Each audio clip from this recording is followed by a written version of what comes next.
What's up, guys?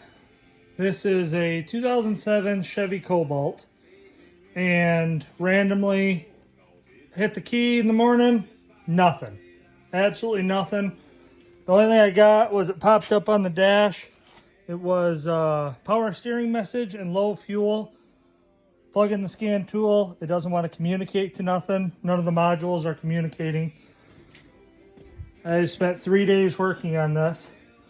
I went through all of the relays, checked them all, they're all good. Checked all the fuses. Everything's good, there's not a pop fuse.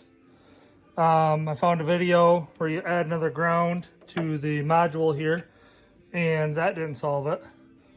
Originally thought it was a junk battery. Battery tested good.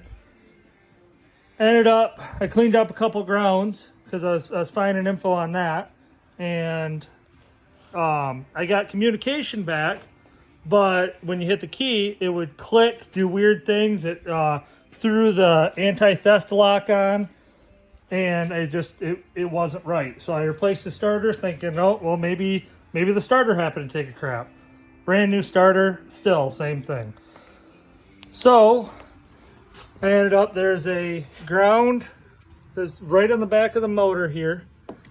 You can see these wires right here go to the back. There's a ground there. I cleaned that up.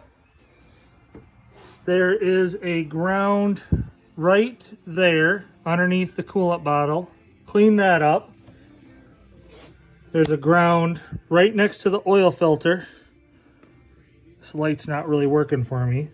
I actually had a broken wire there, so I fixed that, spliced in a new wire, cleaned everything up. Super good. Still nothing. It was still doing the same thing.